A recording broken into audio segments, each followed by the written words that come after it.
वादा किया जा सकता है। सेना भर्ती घोटाला मामले में सीबीआई ने दिल्ली, लखनऊ और कपूरथला समेत 13 से ज्यादा शहरों के 30 से ज्यादा जगहों पर छापेमारी की। इस दौरान सीबीआई ने 6 लेफ्टिनेंट कर्नल के अलावा कई दूसरे अधिकारियों और उनके परिवार के सदस्यों के खिलाफ केस दर्ज किया। दावा किया गया कि सीबीआई को छापेमारी के दौरान सेना भर्ती घोटाले से जुड़े कई अहम दस्तावेज मिले हैं। दिल्ली की केजरीवाल सरकार और केंद्र सरकार फिर आमने सामने है। आम आदमी पार्टी ने आरोप लगाया कि लोकसभा में एनसीटी एक्ट को दिल्ली सरकार के अधिकार कम करने के मकसद से पेश किया गया। न्यूज़ 18 के विक्रांत यादव की रिपोर्ट है कि आम आदमी पार्टी ने इस बिल का मकसद दिल्ली के उपराज्यपाल की शक्तियां बढ़ाना बताया है, जिससे दिल्ली सरकार कोई भी फैसला खुद न ले पाए और हर फाइल एलजी के पास भेजनी पड़े। मुख्यमंत्री अरविंद केजरीवाल ने इस बिल को सुप्रीम कोर्ट की संविधान पीठ के फैसले के खिलाफ बताया, जबकि बीजेपी ने दिल्ली सरकार के आरोपों को पूरी तरह खारिज कर दिया और इस बिल को केवल अधिकारों से जुड़े विवाद खत्म करने की कोशिश बताया। चुनी हुई सरकार का कोई मतलब नहीं रह गया, चुनाव कराने का कोई मतलब नहीं रह गया, मुख्यमंत्री मंत्री का कोई मतलब नहीं रह गया, सरकार केवल एलजी साहब होंगे। तो ये एक बहुत ही तानाशाही भरा अमेंडमेंट है। लेकिन बीजेपी को आम आदमी पार्टी के सारे आरोप बेबुनियाद लग रहे हैं। बीजेपी का दावा है कि नए कानून में विरोध करने लायक कुछ भी नहीं। केजरीवाल साहब तो केजरीवाल साहब है, कुछ भी दिल्ली के हित में भी कुछ होगा उसके लिए भी इनको हल्ला करना ही करना है। वो हल्ला किए बिना रह नहीं सकते। पिछले एक दशक के सबसे खतरनाक रेतीले तूफान ने चीन को ऐसा जकड़ा कि वहां लोगों का दम घुटने लगा। चीन की राजधानी समेत उसके उत्तर पूर्व से लेकर उत्तर पश्चिमी छोर तक 12 प्रांत और इलाके रेत के घने गुबार की गिरफ्त में आ गए, जिसकी वजह से चीन की राजधानी बीजिंग से आई तस्वीरों में रेत का ऐसा घना धुंधलका छाया नजर आया कि जो बहुमंजिला इमारतें मीलों दूर से दिख जाती हैं, वो गायब ही हो गई। रेत और धूल की धुंध ने ऐसी दीवार खड़ी कर दी कि सामने साफ साफ दिखना ही बंद हो गया।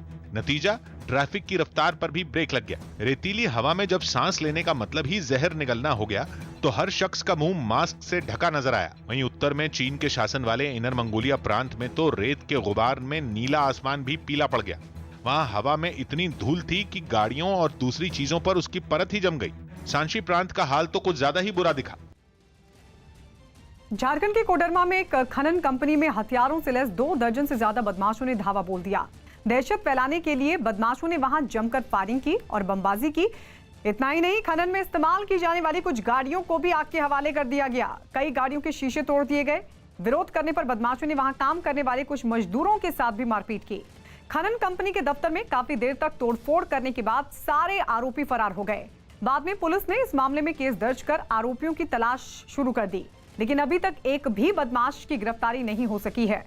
वहीं इस घटना के बाद से कंपनी में काम करने वाले कर्मचारियों और मजदूरों में दहशत है। केरल में चुनाव से पहले कांग्रेस को एक बड़ा झटका लगा, जब केरल में महिला कांग्रेस की प्रदेश अध्यक्ष लतिका सुभाष ने अपनी ही पार्टी पर महिलाओं की अनदेखी का आरोप लगाते हुए पद से इस्तीफा दे दिया और सांकेतिक विरोध करने के लिए अपने बाल कटवा दिए। अपने समर्थकों के साथ वो केरल में कांग्रेस मुख्यालय के सामने ही बैठ गई। कुर्सी पर बैठी लतिका के बाल एक शख्स ट्रिमर के जरिए काटता रहा, लेकिन लतिका अपने समर्थकों से सोनिया गांधी और कांग्रेस पार्टी के समर्थन में नारे लगवाती रहीं।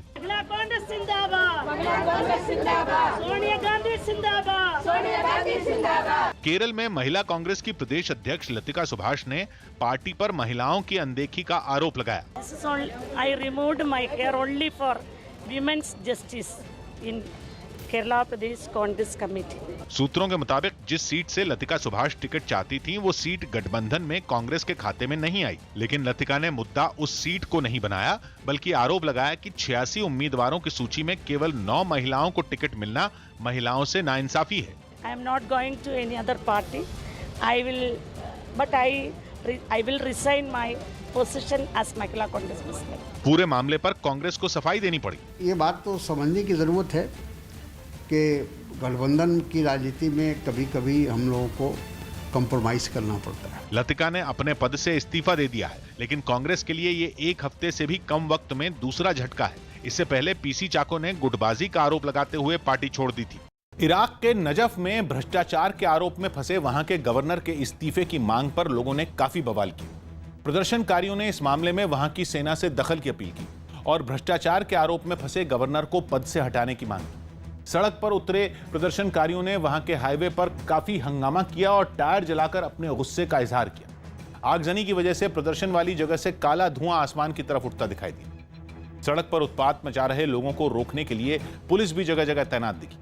पुलिस की कार्रवाई में कुछ प्रदर्शनकारी